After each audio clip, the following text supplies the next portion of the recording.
Welcome back to The Luca Lifestyle. My name is Madeline Lucas and I am a nutritionist and dietitian from Australia, sharing my love, passion and expertise on food, diets, health, fitness and body positivity here online.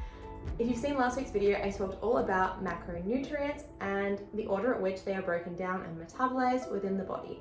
This is called the oxidation hierarchy and I still have it up on the board behind me. If you haven't already seen that video, I will have it linked up in the cards as well as down in the description box below. So feel free to go check that out either before or after watching this video. I will also, of course, link all my social medias in the description box below if you want to go follow The Luca Lifestyle on Instagram for daily posts, on TikTok for short videos, food facts and little mini workouts, or even over on the website, thelucalifestyle.com, where you can find blog posts, purchase ebooks, meal plans, and even set up one-on-one nutrition counseling. But today I'm starting my deep dive into macronutrients with episode 1, or I guess episode 2 if you count last week, where we are diving into carbohydrates. I'm probably going to end up doing this in a few parts because there is so much to learn about carbohydrates, but today we're going to start with what a carbohydrate is, what foods contain carbohydrates, and how you can classify them. There's a lot of misconceptions about what is a good carbohydrate versus a bad carbohydrate, simple versus complex, the low GI concept, and all of this. So if you want to learn more about carbohydrates, then just keep on watching today's video. Let's start with what is a carbohydrate.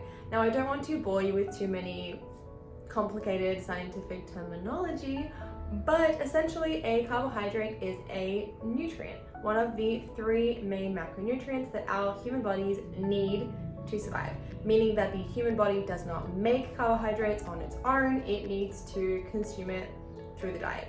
There are some ways that it can create, glucose in the body, but we'll get to that later on. Essentially, the human body needs carbohydrates to function, and we get carbohydrates from food. Now, when most people hear carbohydrates, they immediately think of pizza, pasta, potatoes, even white bread. But while all these foods do contain carbohydrates, the nutrient, they themselves are not a carbohydrate. Again, if you've seen last week's video, then you'll know that even something like white bread, while containing carbohydrates, it also contains protein and fats. So again, go check out last week's video if you want to know more about that, or stick around in today's video to learn about some common carbohydrate containing foods. So if a carbohydrate is not any of these, at least by definition, then what is it?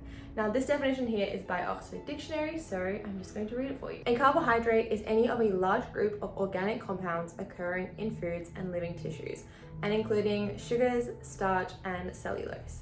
They contain hydrogen and oxygen in the same ratio as water, and typically can be broken down to release energy within the human or animal body. Now, adding on to this, carbohydrates also contain carbon. So that is carbon, hydrogen, and oxygen, which is how they get the name carbohydrates. In fact, they are the most widespread organic compound and play a vital role in all life, including human health. Now, we as humans love to categorize things, and what can you categorize carbohydrates into? Well, we have sugars, starches, and fibers all found within food that we are hopefully consuming on a daily basis. And even these 3 categories can be broken down further. So let's start out with sugars. So looking a little closer into sugars, the simplest form of a sugar is a monosaccharide, which is essentially just meaning one sugar or single sugar. So which are the monosaccharides? You probably heard of most of these. So to start out with, we have glucose, of course. Pretty much everyone has heard of glucose, and it is found very abundantly in so many different foods, I can't even begin to name them. Fructose, which is found predominantly in fruits, but also in vegetables and honey and a few other foods. And galactose, which is commonly found in dairy products. But we also have a 4th one. And lastly, we have ribose, which is a naturally occurring monosaccharide found within the cell that has a vital role in the mitochondria in energy production. So as well as monosaccharides, we also have disaccharides, which are pairings of 2 monosaccharides.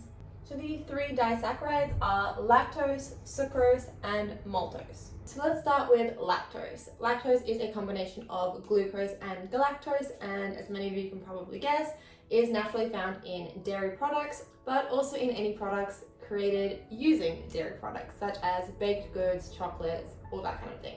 Sucrose is a combination of glucose and fructose and is the main form of sugar used in baking. Therefore, it is in most baked goods, but it is also found naturally in sugarcane, sugar beets, apples, carrots, and some other fruits and vegetables.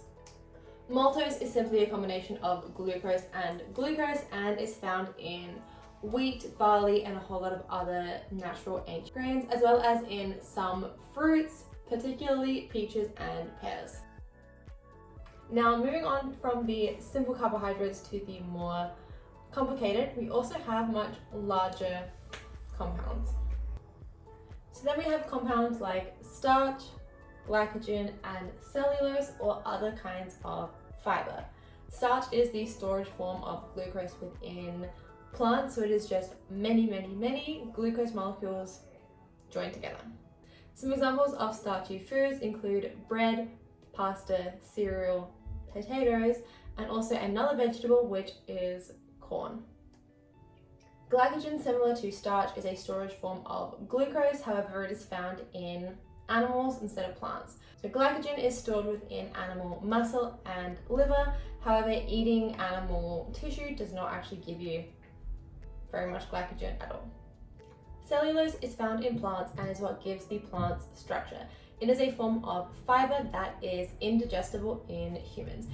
Now, even though our gastrointestinal system cannot actually digest the fiber, it is a vital part in maintaining gastrointestinal health, and we can discuss more about this at a later date. Now, cellulose can be found in green beans, and other fiber-rich sources include potatoes, which are extremely high in lignin, and carrots, which are high in pectin. Other fruits and vegetables that are also great sources of fiber include apples, peaches, canned green beans, fresh, canned or frozen potatoes, and many more. Now, fiber we can discuss more another time, but it does come in two forms: soluble fiber and insoluble fiber. Now, both of these will actually contribute to gastrointestinal health, so even the fiber that isn't digested and used for energy is still really important for our overall health. So let's bring this all together quickly. Now, this is a little example from my breakfast this morning, but here is a little video. Sorry that it's not ultra Instagrammable. I wasn't actually planning on sharing it. I just thought it would make a great example. But this morning I had oats, which are a great source of starches and fiber. I also had blueberries, which are a source of glucose, fructose, and some fiber. The milk would contain lactose if it was cow's milk, however I usually drink soy. So within the soy milk there will be sucrose, some cellulose, and some artificial sugars, but we can discuss artificial sugars another time. And finally, I love to add ground flax seeds on top, which is great for adding fiber. The carbohydrates in flax seeds are 95% fiber, which is incredible. And again, fiber is great for improving the digestive system, as well as in increasing satiety, which is the feeling of fullness. I did describe satiety in a little bit more detail back in December when I did my episode all about Veganuary. So again, I will link that down below and up in the cards if you want to go check it out and find out more about satiety. So now that we've discussed what carbohydrates are, where they are found in food, and the different classifications, that's going to end today's video. I am going to make a part 2, potentially 3 and 4, all about carbohydrates. So check back in next week for more information, where we're going to break down good versus bad carbohydrates, simple versus complex, and the glycemic index. If you enjoyed today's video, it would really help me out if you could give this a thumbs up, so that I know to make more like it, and the YouTube algorithm will know to send this out to more people. Of course, if you want to see more videos from me, then please subscribe to the channel, turn on post notifications to know whenever I upload.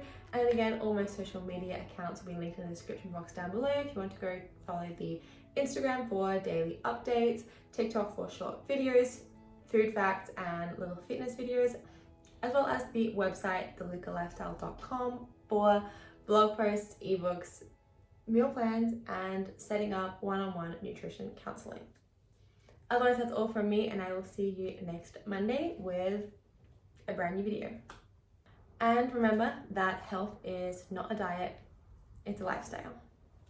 And most importantly, the oxidation hierarchy. Now, this is something that most fitness bloggers or Instagrammers do not know about, and essentially the oxidation hierarchy talks about the order in which our bodies actually metabolize and use these nutrients. So we're going to get to that at the end of today's video.